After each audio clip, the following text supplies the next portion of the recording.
খুব সহজেই শীতকালীন সবজি দিয়ে তোমরা চিড়ের পোলাও বানিয়ে নিতে পারো। প্রথমে তেল গরম করে তাতে তুমি তোমাদের বাদাম ভাজা না থাকলে ভেজে নিতে পারো।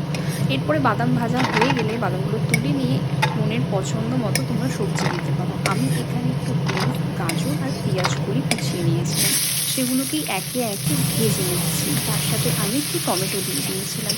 ভালো মতো করে ভাজা হয়ে যাওয়ার পর সবজিগুলোকে আমি তুলে নেব।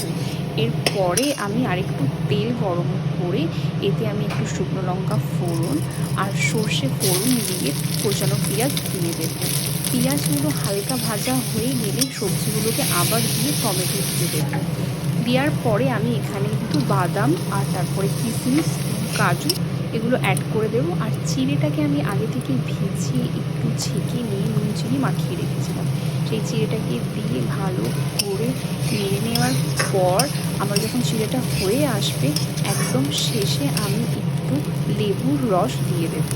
দিয়ে তারপরে আমি গ্যাসটা নিভিয়ে দেবো, তাহলে রেডি হয়ে যাবে এবং সুন্দর চিড়ের পোলাও। তোমরা খুব সহজেই বানিয়ে নিতে পারো। Thank you so much everyone. সবাই খুব ভালো থেকো, সুস্থ থেকো।